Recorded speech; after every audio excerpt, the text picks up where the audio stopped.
Hello students, मैं सौरभ कोहली आपका स्वागत करता हूं अपने यूट्यूब चैनल में। आज हम चर्चा करेंगे क्लास 10th के चैप्टर 5 की, यानी कि चैप्टर 5 उपभोक्ता अधिकार। ये इकोनॉमिक्स यानी कि अर्थशास्त्र से रिलेटेड चैप्टर है। तो चलिए जानते हैं इसके बारे में। उपभोक्ता क्या है? उपभोक्ता यानी कि कंज्यूमर्स के अधिकार क्या क्या हैं, वो सभी बातें इस चैप्टर में चर्चा की जाएंगी। बाजार में उपभोक्ता का मतलब है कि कोई भी कंज्यूमर है, कोई भी खरीदार है, वो उसको बाजार की आवश्यकता होती है। चाहे आप कुछ भी सामान बेचते हो, लेकिन आप कहीं ना कहीं कंज्यूमर भी हैं। चाहे आपकी किसी भी चीज की दुकान हो, आप खुद भी कंज्यूमर हैं। आपको कुछ ना कुछ चीज खरीदने के लिए एक दूसरे पर निर्भर रहना है और बाजार पर भी निर्भर रहना है। आप बाजार में एक प्रकार से आप कंज्यूमर का ही रोल निभाते हैं। अब इसमें अगला देखते हैं कि इस चित्र में बता रहे हैं कि उन्होंने जानबूझकर ऐसा इसे बनाया कि कुछ ही महीनों में बेकार हो जाए। आप देखते हैं कि पहले के टाइम में देखते थे कि कुछ इतनी अच्छी अच्छी चीजें बनाते थे कि जो सालों साल चलती थी, उन्हें कुछ हानि नहीं होती थी।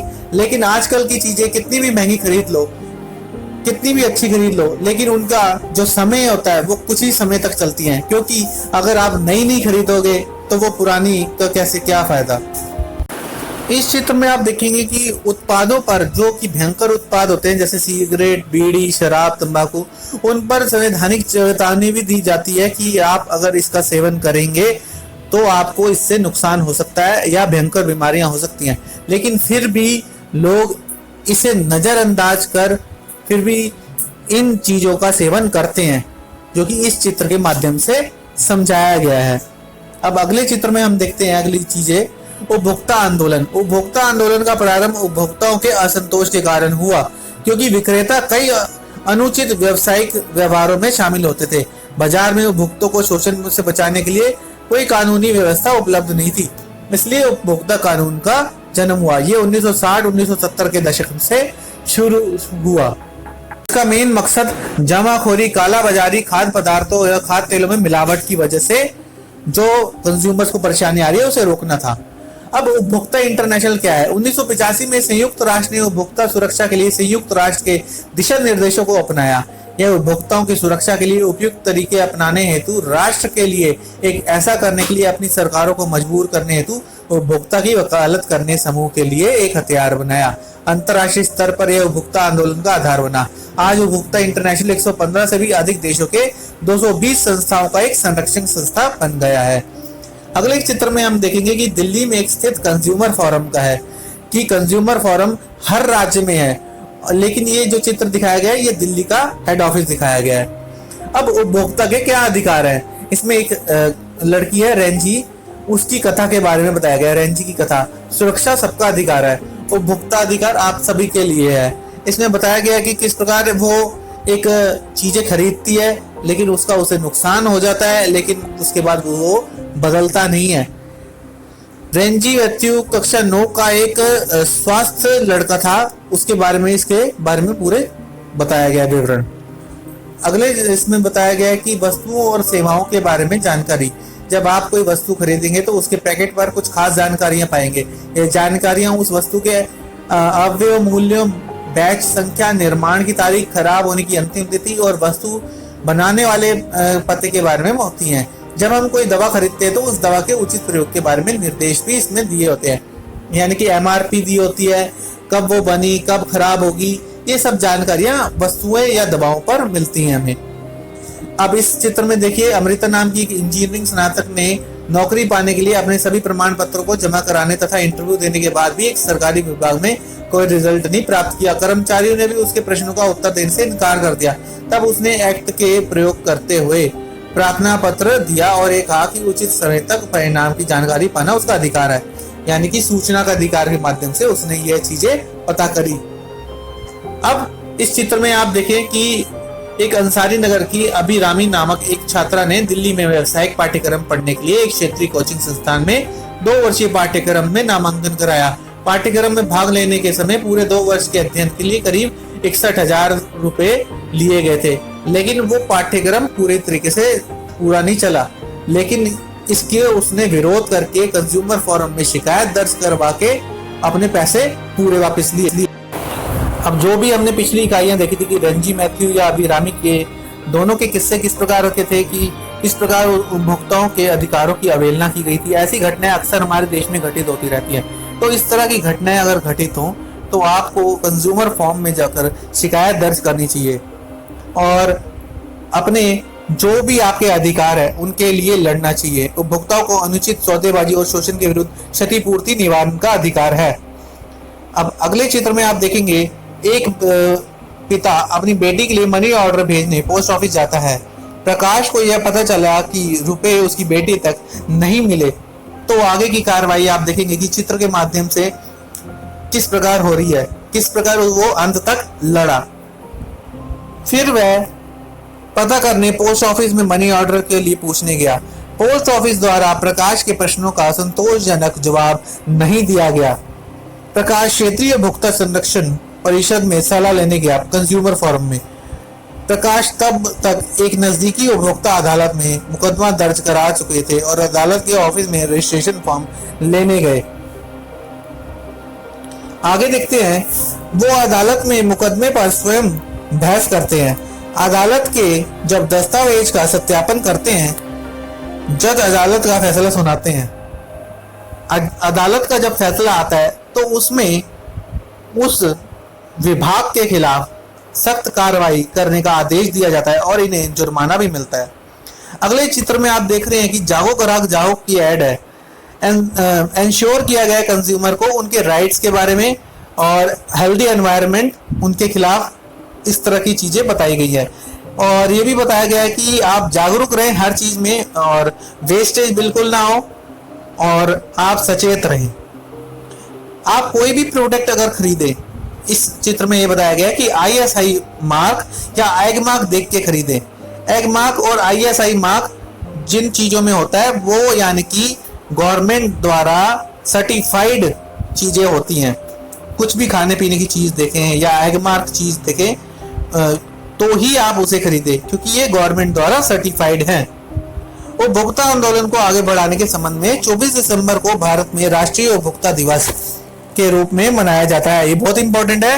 राष्ट्रीय उपभोक्ता दिवस 24 दिसंबर को मनाया जाता है। 1986 में इसी दिन भारतीय संसद ने उपभोक्ता संरक्षण अधिनियम पारित किया था। तो आप देखिए उपभोक्ता आंदोलन को आगे बढ़ाने के संबंध में ये 24 जो दिसंबर है वो डेट काफी इंपॉर्टेंट है। अब हम प्रश्नों की बात करें। उपभोक्ता के अधिकार, बाजार और उपभोक्ता। जब कोई उपभोक्ता किसी उत्पाद का इस्तेमाल करता है तो वह भी बाजार में भागीदार बन जाता है। उपभोक्ता के बगैर हम किसी कंपनी के अस्तित्व के बारे में सोच भी नहीं सकते।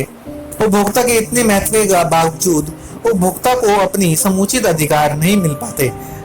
आपका पाला अक्सर ऐसे दुकानदारों से पड़ा होता है जो वजन कम करते हैं या बेईमानी करते हैं, तो उन्हें सबक सिखाने के लिए कुछ ना कुछ तो तरीके आपको निकालने ही पड़ेंगे।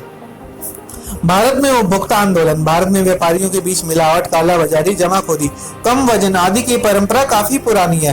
भारत में उपभोक्ता आंदोलन 1960 के दशक से शुरू हुआ और 1970 के दशक तक इस तरह के आंदोलन केवल अखबारों में लेख लिखने और प्रदर्शनी लगाने तक ही सीमित होते थे। लेकिन हाल ही के वर्षों में इस आंदोलन में गति आई। लोग विक्रेता और सेवा प्रदाताओं से इतने अधिक असंतुष्ट हो गए थे कि उनके पास आंदोलन करने के अलावा और कोई भी चारा नहीं था। इसलिए उन्होंने कंज्यूमर प्रोटेक्शन एक्ट के बारे में लिखा। सूचना पाने का अधिकार, सूचना पाने का अधिकार यानी कि कोई भी जानकारी आपको पाने का अधिकार है। चयन का अधिकार, एक उपभोक्ता को यह अधिकार होना चाहिए कि उसके पास चुनने के लिए कोई विकल्प हो। कोई भी विक्रेता किसी भी उत्पाद को केवल एक ही ब्रांड पेश नहीं कर सकता। इससे मोनोपोली की रोकथाम होती है, यानी कि अगर कोई किसी को जबरदस्ती कोई चीज बेचनी है तो सिर्फ एक ही ब्रांड की नहीं बताएगा, उसे सभी ब्रांड बताने पड़ेंगे। क्षतिपूर्ति निवारण का अधिकार भी इसमें दिया गया है। कंज्यूमर फोरम क्या है? कंज्यूमर फोरम भारत में उपभोक्ताओं के हितों की रक्षा के लिए स्थानीय स्तर पर कई संस्थाओं का गठन हुआ है। इन संस्थाओं को कंज्यूमर फोरम या कंज्यूमर प्रोटेक्शन काउंसिल कहते हैं। इन संस्थाओं का काम किसी भी उपभोक्ताओं को कंज्यूमर कोर्ट में मुकदमा दायर करने में मार्गदर्शन करता है। कई बार ऐसी संस्थाएं कंज्यूमर कोर्ट में उपभोक्ताओं की तरफ से वकालत भी करती हैं।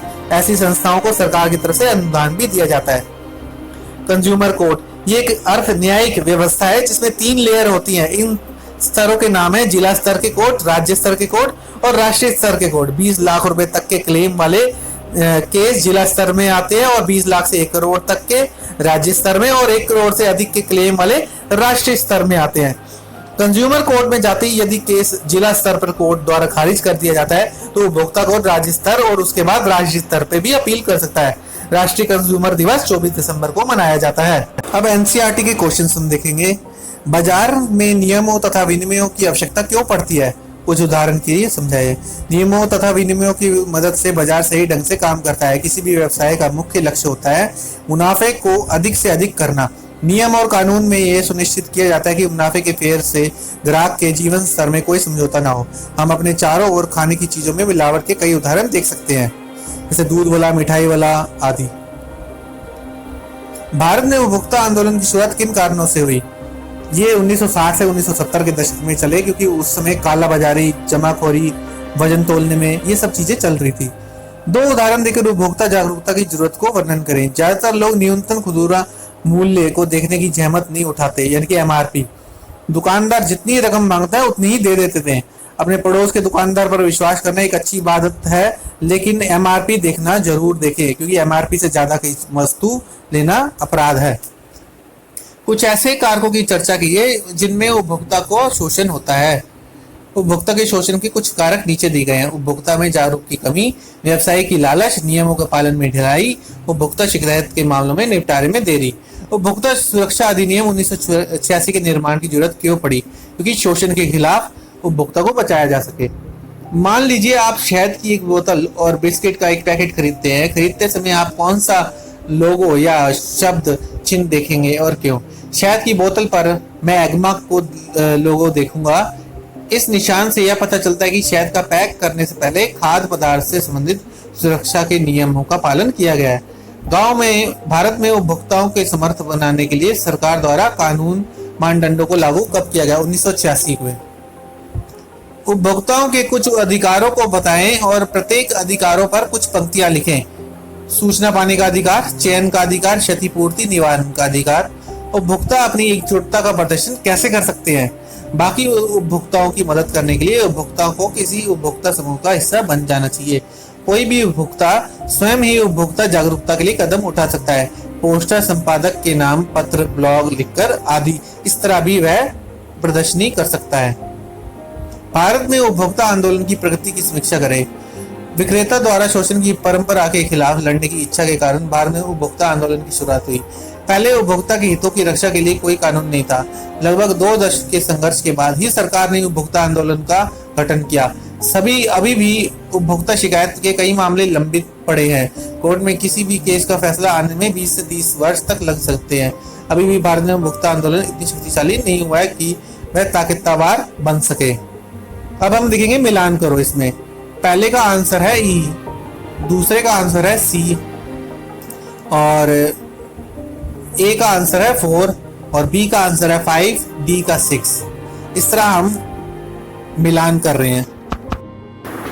सही या गलत बताएं। कोपरा केवल सामानों पर लागू होता है। भारत विश्व के अन्य देशों में से एक है जिसके पास उपभोक्ता की समस्या के निवारण के लिए विशिष्ट अदालतें हैं। जब अधिक मूल्य का नुकसान हो तब उपभोक्ता अदालत में जाना चाहिए। हॉलमार्क के बारे में, उपभोक्ता समस्याओं के बारे में इसमें उत्तर दिए गए सही गलत को चुनने का। तो इस तरह हमारा पाठ खत्म होता है। आप इस चैनल को लाइक, शेयर एंड सब्सक्राइब जरूर कीजिए। धन्यवाद।